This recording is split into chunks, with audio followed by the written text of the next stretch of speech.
Hello, Aria. Thank you for joining me for this segment of Alisa on the Mic podcast with friends. I have been waiting super patiently to interview you. You are one of my favorite kids in the world, so I'm excited to Thank have you. you. I know I want to talk about a couple things that you've been working on as a child actress. I know it can be kind of hard juggling school, and we're on a national lockdown right now with the quarantine, but I know you've still been being pretty busy. So, but before I get into all of that, how have you been doing? Well, I've been pretty good. I've been trying to channel like my inner creativity because I have a lot more time to do it now. So there's no excuse to say, "Oh, I couldn't do it. I was too busy." I wasn't busy. So I've been like just trying to like do different things to not only stay busy and not bored, but also to like practice my craft and make sure I don't go back and just completely forget everything. Oh, I don't think you're going to forget. You're a super sponge and you are like super amazing. So I can't wait to see, what's going on. But for those who don't know, can you tell us a little bit about who Aria Brooks is? Well, yes. Well, hi, I'm Aria Brooks. I am a child performer, so I sing, dance, and act. And I'm a really creative person and I love inspiring people.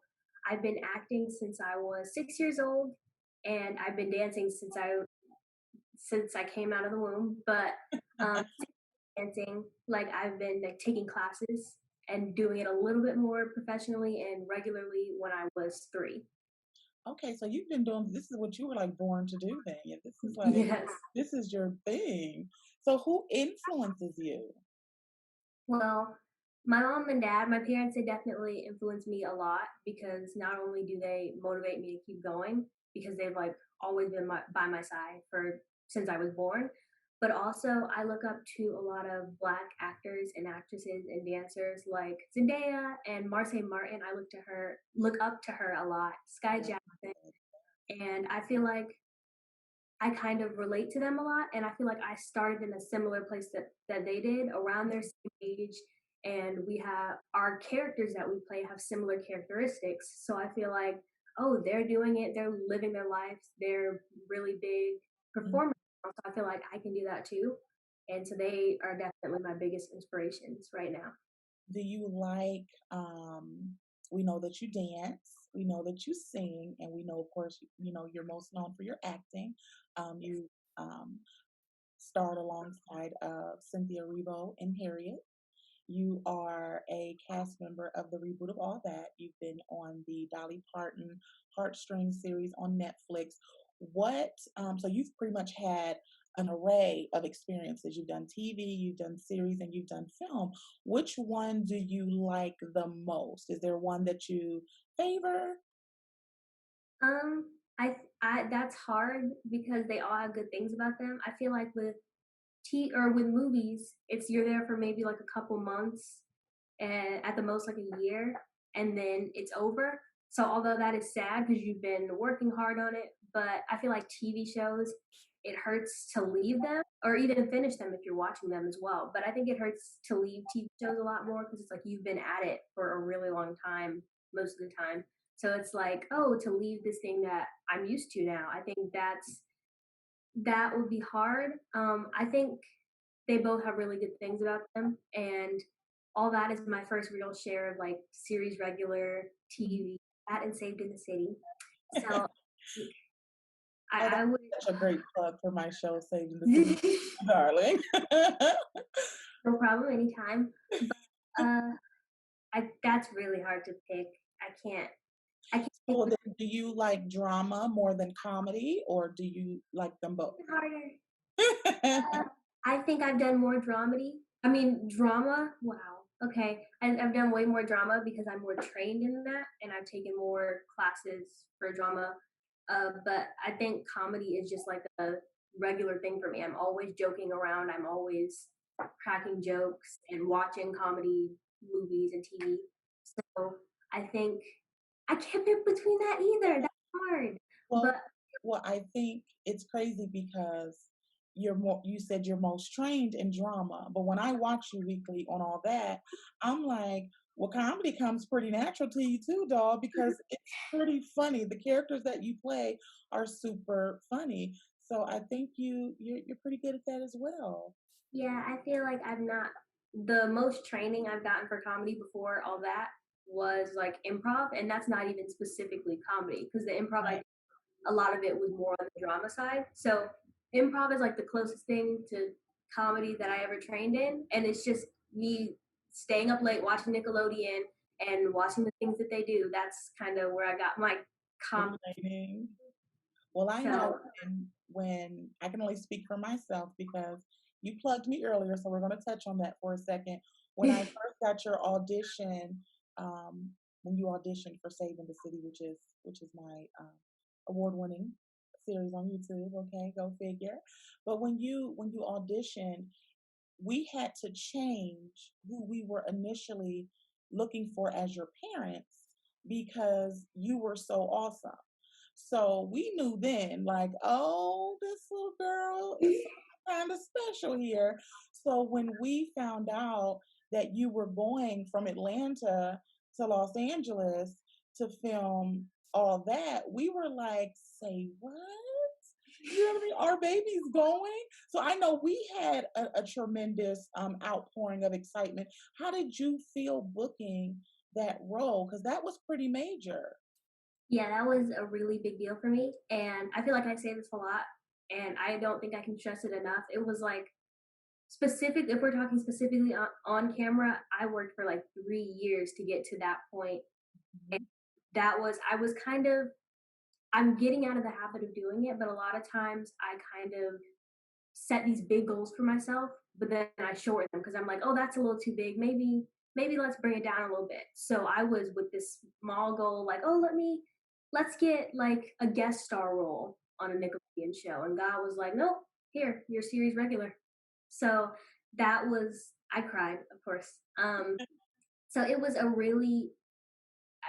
unbelievable and incredible, like both of those at the same time. And I had so many mixed emotions because I didn't even know how to feel. It was like my hard work paid off. And then they were like, we need you to come back in like 1.5 weeks. So that was another thing. We were like, oh, okay. It was really, really cool. And it's been absolutely amazing. Do you like Los Angeles? I think it's something to get used to just because I've grown up in Atlanta for like all my life. So it's kind of like it's new. And all the time I say I feel like Atlanta is like the LA of Georgia. They're Mhm. still completely different. Like I feel like that Southern hospitality is one thing that's completely different. But I think it's best to get away from home for a while just to learn something new.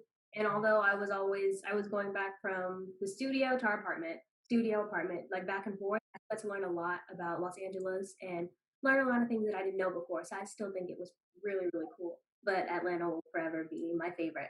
Forever Atlanta, forever Atlanta. I would have to agree. Atlanta is just a different type of place. I love Los Angeles, but Atlanta is just definitely different. So when you um, were out there on the show of Nickelodeon, were you intimidated at all? Did you feel like, oh my gosh, oh, will I be able to measure up? How will this work? Oh my goodness, all the costumes. How did you feel about that part? I think once again mixed emotions because like I said, I didn't really have any comedy training for one. And two, everyone else in the cast, they had like a whole like almost a whole year to prepare and learn and do all these things and they learned a lot. And I felt like going into it, I felt like I was going to be the underdog and I wouldn't know as much because I didn't have as much training. It was just me cracking jokes like I always do. So I was pretty nervous. And all of them, of course, did my research on the cast when I got the audition. So all of them were saying, we were nervous at first, but when we got into when we got into start shooting and we put on our costumes and the makeup, it made it feel so much more real and we were able to tap into the characters. So that's where I was banking my whether I'm nervous or not. Like, okay, maybe the costumes will make it feel better. And it did. I feel like not only did the cast make me feel a lot better because they were really welcoming, they've helped me so much to kind of learn, but also as soon as I makeup and the hair went on and I got to see that all the costumes and the sets that they built like overnight, I Mhm. oh, I got this. This is That's wow. And it's even more better than like, good. yeah, it's better than like a self-tape standing in front of a blank wall reading to the person behind the camera. So how did you feel? I know a lot of the things that you guys do, a lot of the characters and a lot of the sets and the sketches calls for stunt people. Did you have a stunt person or did you do your own stunts?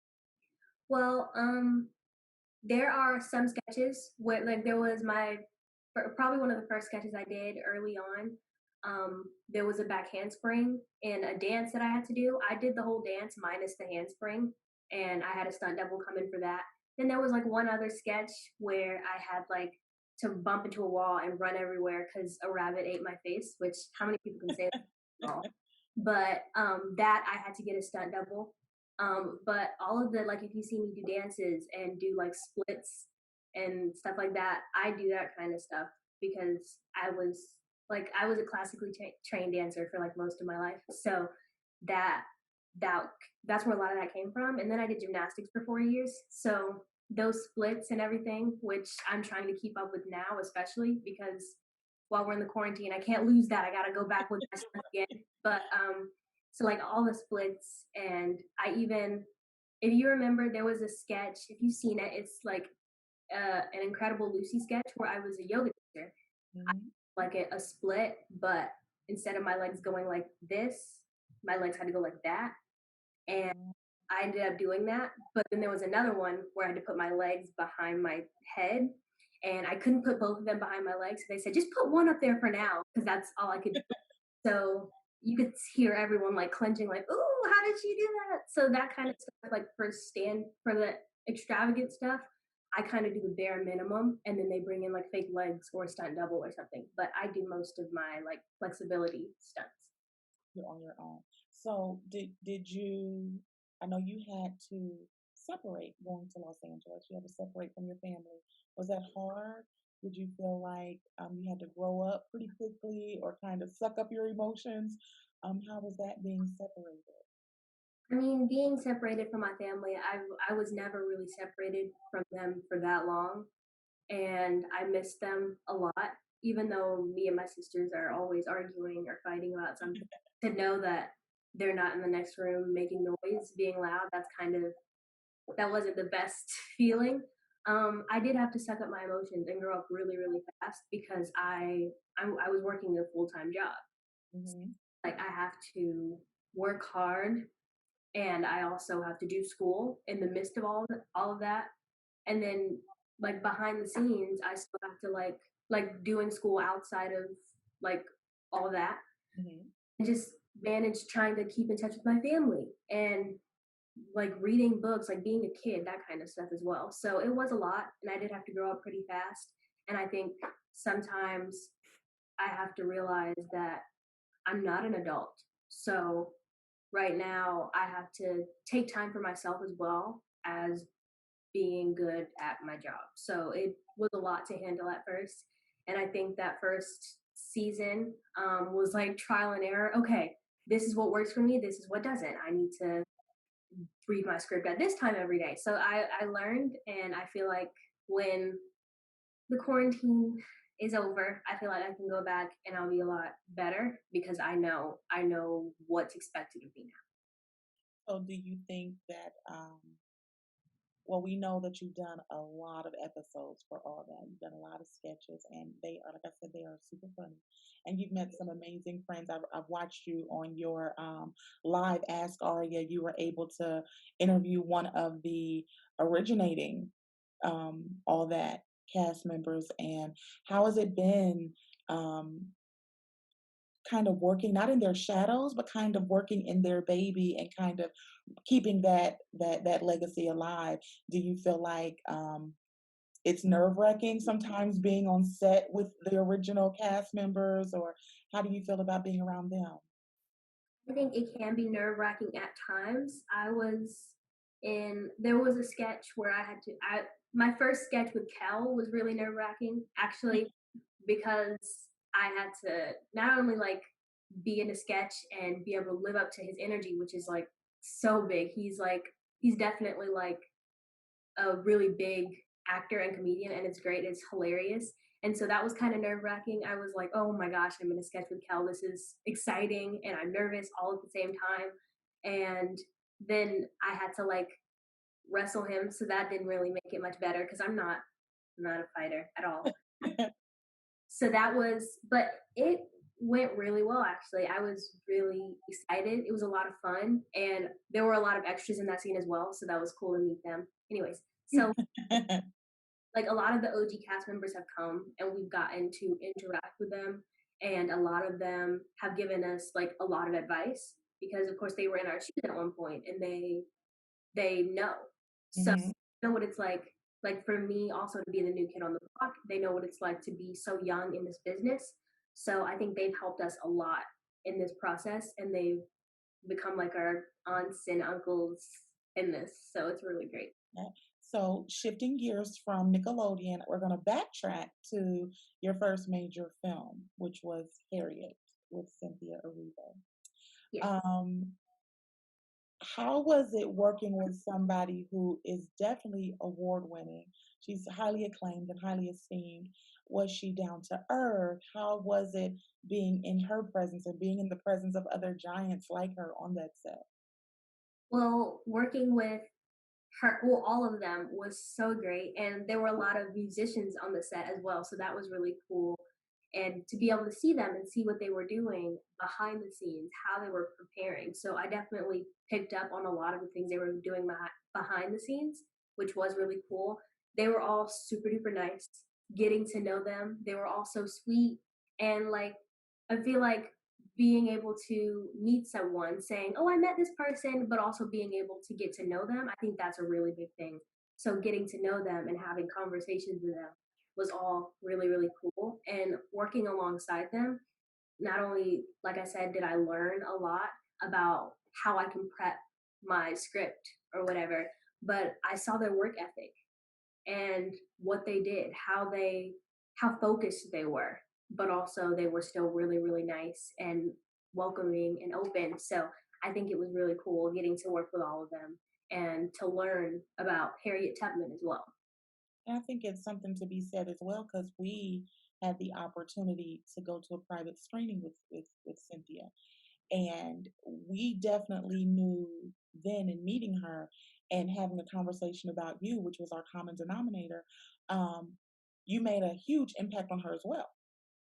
So much so that we were able to call you on the phone and Yes. she was able to talk to you, and just to see her light up and just to see her talk so highly of someone that we've been working with for years. You know what I mean? It was like, the world is now seeing the Aria that we all knew, was this star, and to be able to work with someone, we were extremely proud, but it was nice to see someone of her caliber talk so highly of someone that, you know what I mean, is definitely a budding star. And even sitting in the audience, because we were there with people who were pretty much voting, her to in the room to receive an Oscar. So you Yeah. have all these people in this room, and soon as you came on the screen and they hit that plate out your hand and you kind of looked up at her, the whole audience just erupted, and it was just like, look at Aria.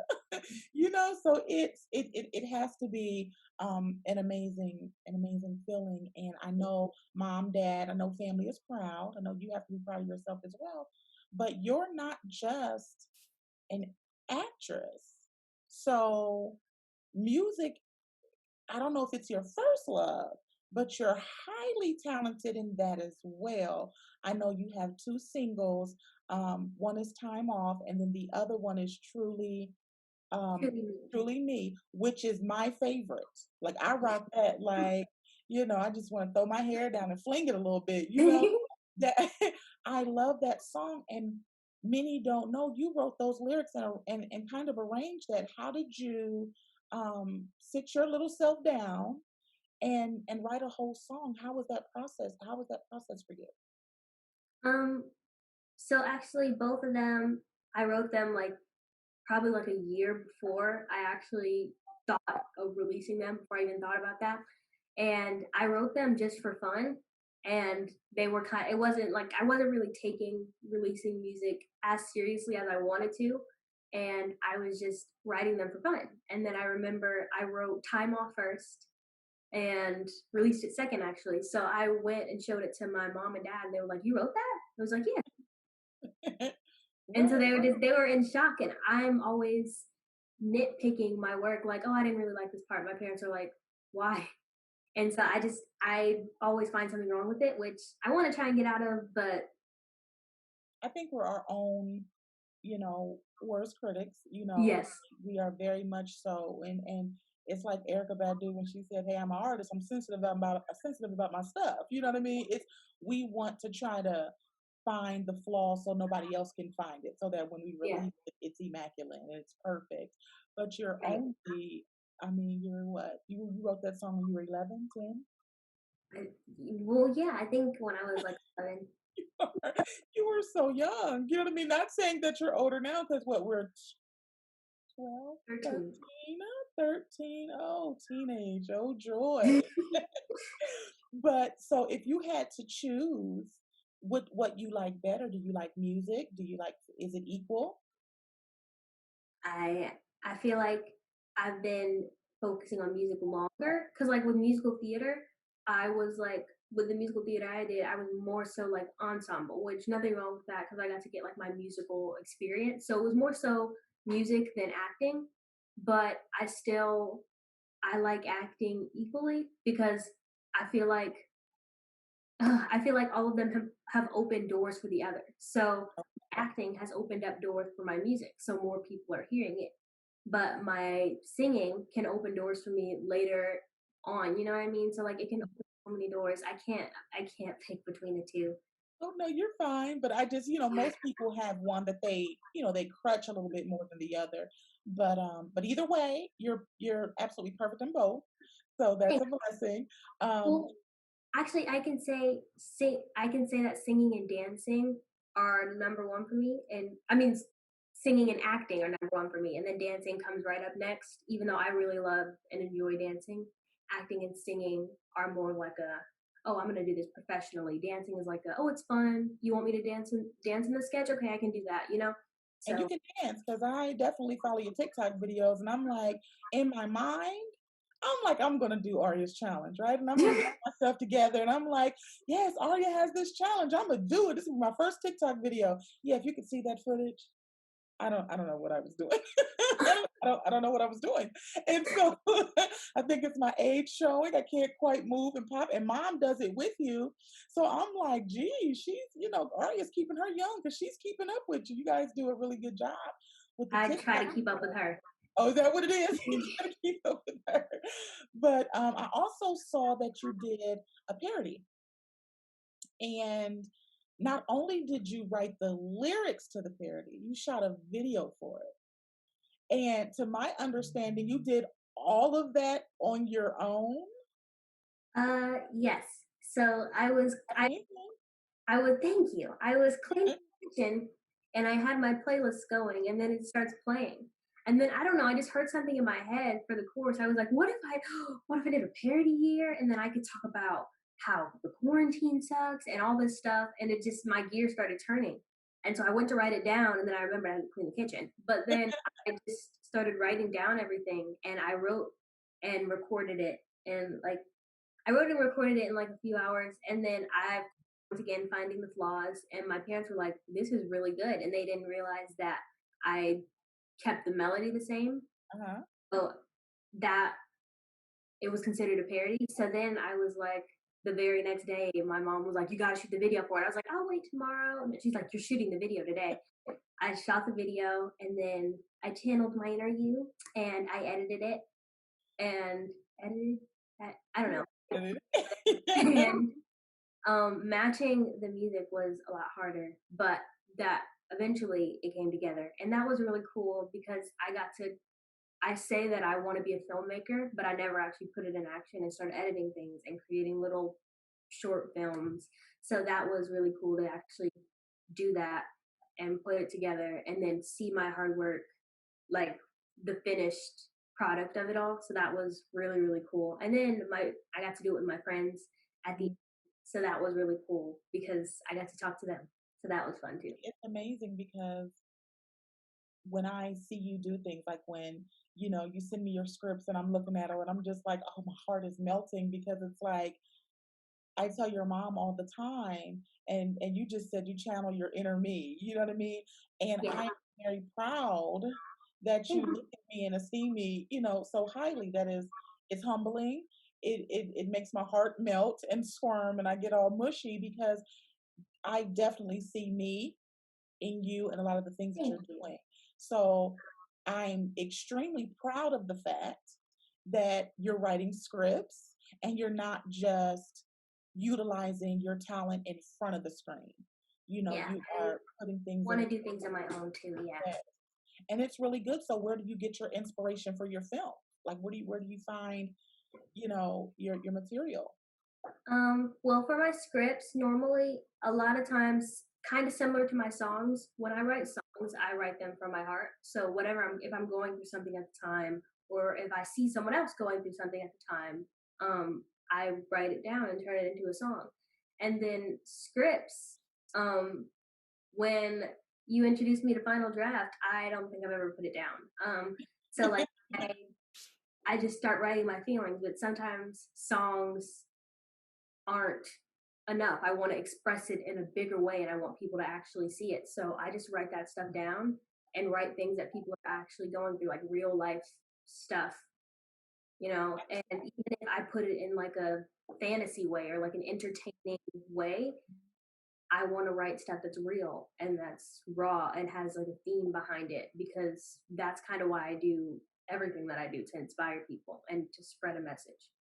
And I think when I read your stuff, I'm just like, where is she coming from? Like, how does she know, like, to write this stuff down and coming from such a young place and just being able to talk to you about life issues and reading them and looking at what kids are dealing with, at your age and just your ability. Because I don't think people understand writing is really a gift. Like, you know, a lot of people want to be able to do it, but they Yeah. they can't. You know what I mean? And there's a ton of excuses, writer's block, whatever the case may be.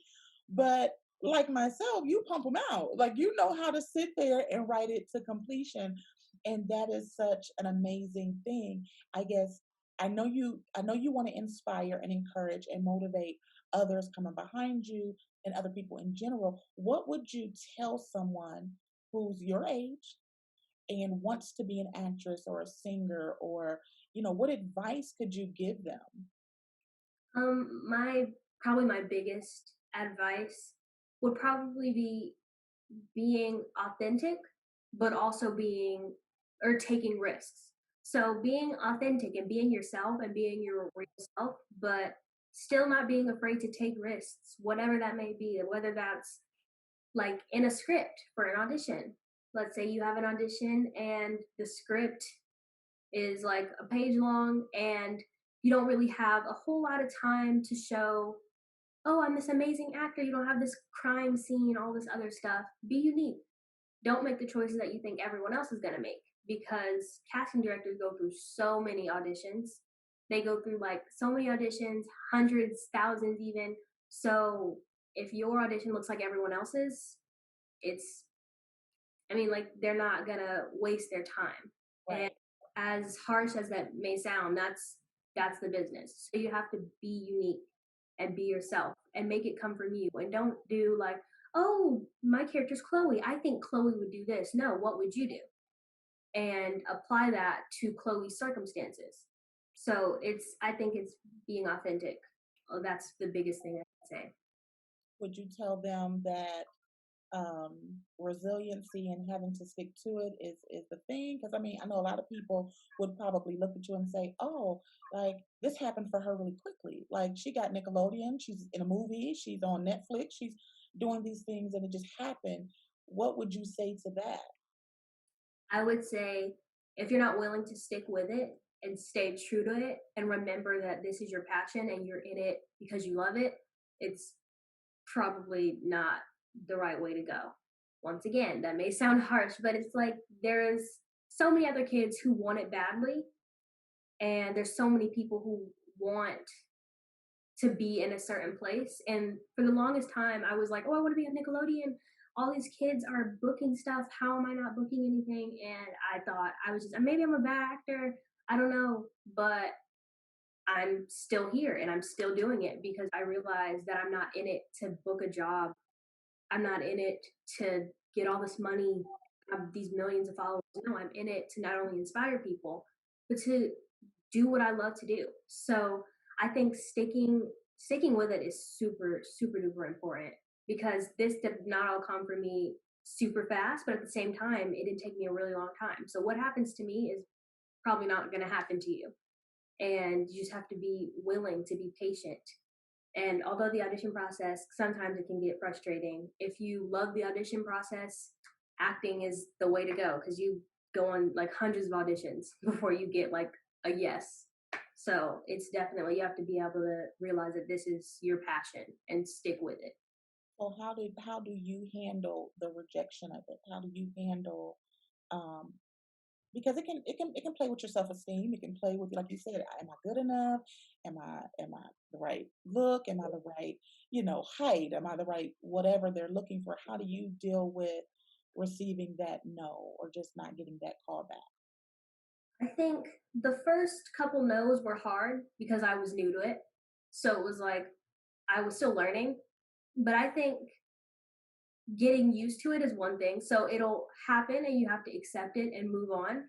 But also for maybe 100 no's, you might not, but there's that one yes. So you realize, oh, this is just, I'm learning from it. I'm learning, okay, this didn't work. So it's like trial and error. So you have to realize what worked for you and what doesn't work for you. So I think handling the rejection can be hard at times. Even now, it can still be hard sometimes. But I think it's being able to take it in. Okay, I didn't get this. This wasn't for me. God has a different plan for me. Or there's a different plan for me, whatever you believe in. So So that do you feel like being in front of the camera has prepared you or helped you in ways behind the camera? What I mean by that is being on the different sets. Do you feel like that has sparked creativity as far as how you want to handle things when you're ready to launch out and have your production company and your films and how you want to run things? Has that had an impact on you? I think being in front of the camera has helped me a whole lot because I'm, even though normally when I'm in front of the camera, I'm sure I haven't seen half of the things that happen behind the scenes. I haven't seen where they make the props or get their props and all that stuff. I'm just handed them, but I feel like I am able to learn a lot, like how the directors are directing me. And as an actor, I'm seeing what works and what doesn't. So if I want to later direct, I'm learning a lot about that right now, whether I believe it or not. And Right. I think being in front of the camera and seeing, especially on all that, seeing as many script changes as we've had, that can help me as a writer because I pick up on things, even though I just see, oh, they changed the script, I don't have this line anymore. If I sit down and really think about it, like, why don't I have this line anymore? Oh, that's because this is too long. That helps me as a writer as well. So I think it has helped a lot. And I think even going behind the scenes and learning more about behind the scenes, I think that can help me as an actor as well. So I think it's a vice versa type thing. Do you feel like even with the script changes? Because I know, when we write scripts, I know when I write them, I'm like, this is wonderful. Like, this is great. And then someone's like, yeah, we might need to change it. It's like, huh? Like, do you feel like with with seeing the script changes and things like that, um, do you feel like the adaptability that you have to have as an actor is strenuous or hard? Do you feel like it's hard to kind of adapt to those changes, or do you feel like it's easy because it's kind of second nature just to just hop right in there? I think my acting self and my writing self are similar but very different. So I think as an actor, seeing the script changes and getting used to them, especially like even not specifically all that, but most of the time on all that, our script is always changing. So that's where most of the script changes and how I become familiar with them. That's where that's come from. But I think the script changes, they're necessary, but they can be something to adapt to, definitely, because it's just you get used to one thing and then it switches up, which is life. So I think as an actor, it's helping me as a writer, but I think as a writer, I think it's maybe not hard to let go, but it's like, wait, but I like this part. We have to take it out. It doesn't work. That kind of stuff. I think that can be Challenging. it can be challenging, yes, but I think it helps. I think it allows you to learn, and like I've mentioned, trial and error. That's a big part of this experience for me, like all around trial and error, seeing what works and what doesn't. So would you say that with all of this being said and us being able to reflect in the quarantine and kind of sit down and challenge, our creative gifts in different ways, what would you say is coming up next for Aria? What are you working on? What are you like eager to get out of this quarantine and start doing? Like what's next for you? Well, right now during the quarantine, as far as acting, nothing is really set in stone right now. But music, I am working on music right now and writing songs, and I am familiarizing myself with Logic, which is like the music program. So I am familiarizing myself with that and writing a lot because I would like to release an album this year. And I yes, I have one song that I finished that's like an intro. It's probably like one of the most important songs because it's like the main song. I'm not gonna go into that right now, but yes, I have a lot. I've been working a lot on writing music. I've been writing scripts as well because I have a few scripts that I'm like, oh, I can pitch this to these people because now that I have my foot in the door as an actor, I feel like I can really use that to my advantage as a writer and a singer and everything else. And I mentioned before, I've been just as a dancer, I've been working on my flexibility, keeping up with it. I've been doing like a stretching challenge the past couple days, so just to make sure that I can go back and still do stunts I was doing before. So So for those who are watching and want to follow you and want to keep up with you, where can we find you on social media? well, all of my social media handles are at It's Aria Brooks. You can find me on Twitter, Instagram, TikTok, and YouTube. And you can follow me there. It's Aria Brooks for everyone. Just kept it simple. You can watch all that on Saturdays, 8:30 Eastern Standard Time. So that's re- Uh, I am excited that you decided to sit down and have this candid conversation. I feel like a proud auntie sitting here talking to you. Thank you for having me. Of course, and I'm going to keep up with you. You don't have a choice this way, but yeah. So I want to thank everybody for watching and tuning in. I'm going to make sure that I put all of her social media handles in the comments. Until next time, get caught up on the other videos and make sure you tune in to Nickelodeon, all that 8:30 Eastern Standard Time, Saturday evenings. Yeah, Again, thanks for stopping by, Aria. We thank you. And until next time, guys, we'll see you later. bye.